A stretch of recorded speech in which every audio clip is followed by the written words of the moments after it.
कार्यक्रमाचे मुख्य पाहुणे कवी सायमन मार्टिन, उत्सव मूर्ती विनोद शिंदे आणि मंचावरचे इतर मान्यवर आणि मित्रांनो, 3 आठवड्यापूर्वी विनोद शिंदे यांचा मला फोन आला आणि त्यांनी सांगितलं की बेतेल या कादंबरीचं प्रकाशन आहे, त्यासाठी तुम्ही या. आणि त्यासाठी मी तुम्हाला माझी त्या कादंबरीची PDF फाईल पाठवत आहे. त्याच वेळेस मी त्यांना सांगितलं, हा जो फोन आला त्या आधी आम्ही फक्त 2-3 वेळेस भेटलेलो आहोत. यावर्षी मी नगरला 2 कार्यक्रमाला आलो होतो, त्यावेळेस त्यांना भेटलो, तेवढीच आपली ओळख. त्यांना मी सांगितलं मी तुमच्यावर बोलणार नाही, आपली तशी ओळख नाही, 2 वेळा भेटलेलो आहे. दुसरं मी सांगितलं मी बेतेल कादंबरीवर सुद्धा बोलणार नाही, पण मी येणार आहे, मला आवर्जून यायचं आहे. मी त्यांना सांगितलं, आत्म सांगितलं मी त्यांना, मी कादंबरीवर बोलणार नाही, तुमच्या चरित्रावर बोलणार नाही, कारण तेवढं मला माहित नाही, पण का आलो हे मी सांगतो. आपण फुले किंवा सत्यशोधक हे महात्मा फुले यांच्या वर आधारित चित्र पाहिजे असणार. सत्यशोधक हा मराठी आणि फुले हा हिंदी चित्रपट. त्या चित्रपटाच्या सुरुवातीला, फुले चित्रपटाच्या सुरुवातीला ज्योतिबा फुले आणि सावित्रीबाई यांना बग्गीतून घेऊन नगरला येत आहेत, असा एक 5 मिनिटाचा सीन आहे. ते येतात तिथे या नगरच्या शाळेमध्ये ज्योतिबा आणि सावित्रीबाई सिंथिया फरार यांना भेटतात. हा पिक्चर मी आता 2-3 महिन्यापूर्वी पाहिला. त्याच्या आधी 3 वर्ष म्हणजे 2.5 वर्ष मला काहींनी विचारलं, ऍक्च्युली संजय आराव तुमची आता सत्कार करणार होते, ते दर 3 जानेवारीला एक पोस्ट टाकायचे. आज सावित्रीबाईंचा जन्मदिवस, सावित्रीबाईंना ज्यांनी शिकवलं त्या सिंथिया फरार यांची पण आपण आज आठवण ठेवूया. एखाद्याने मला विचारलं, कमिल सर हे खरं आहे का, या सिंथिया फरार कोण? आणि मी गडबडलो, मी काहीच माहीत नव्हती मला. ही 2.5 वर्षापूर्वीची घटना आहे.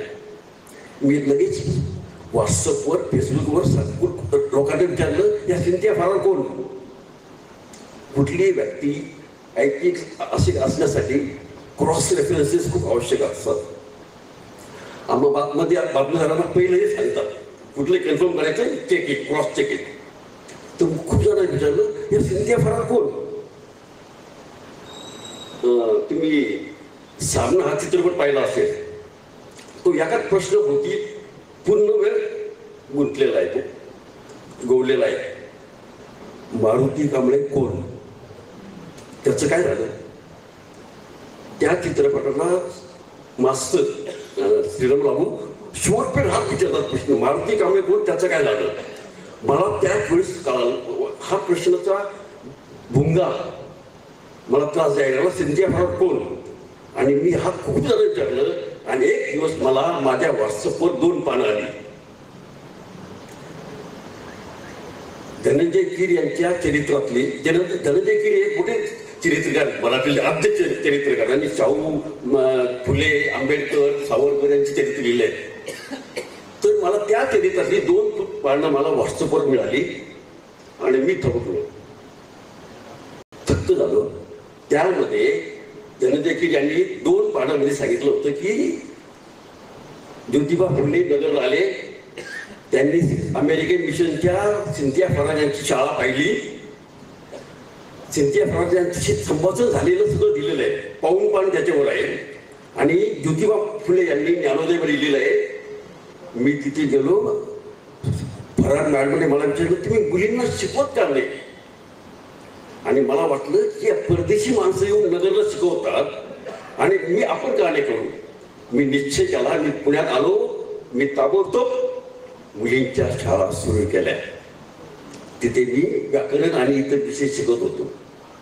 पहिल्यांदा मला सिंथिया फरार यांच्याविषयी ही माहिती मिळाली, कोणतीही माहिती मिळाली, आणि ती माहिती मला विनोद शिंदे यांनी दिली. ही आमची पहिली ओळख. आणि तुम्हाला सांगायला खूप आनंद वाटतो, अभिमान वाटतो. त्यानंतर 3 वर्ष झटून मी सिंध्या फरार, ज्योतिबा, सावित्रीबाई यांचे इतर शिक्षक, जयेश मिचल, जॉन मरे मिचल, मुंबईला सेंट कोलंबस स्कूल करणाऱ्या मार्गरेट विल्सन, जॉन विल्सन यांची चरित्र शोधून काढली. आणि तुम्हाला आश्चर्य वाटेल, ही सगळी चरित्रे गुगलवर आहेत, येल युनिव्हर्सिटीवर आहेत. सिंध्या फरार मुंबईत कधी आल्या? 29 डिसेंबर 1827 साली. त्या वारल्या नगरमध्ये 25 जानेवारी 1862. हा सगळा इतिहास गुगलवर आहे.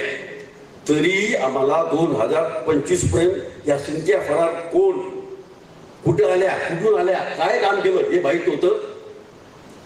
विनोद शिंदे यांनी मला तो लीड दिला 2 पानाचा. त्या मला माहिती त्यांना आठवतं की नाही.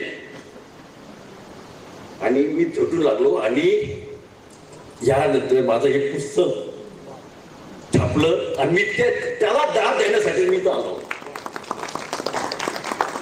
काही नाही. मी पत्रकारिता खूप पुस्तकं लिहिले, पण आपली पत्रकारांची वेगळी असते, व्यक्तिचित्र वगैरे. विनोद शिंदे सरांमुळं मी पहिल्यांदा इतिहासाकडे संशोधनाकडे वळलो. आणि हे या त्यांच्या व्यासंग त्यांनी सांगितलं की मी गेली 50 वर्ष वाचतोय, 10 वर्षापासून वाचतोय. हा त्यांच्या व्यासंगीपणाचा नमुना देण्यासाठी मी आलो. मला त्यांच्याशी खूप अभिमान वाटतो. तेच मला सांगायचं होतं. धन्यवाद.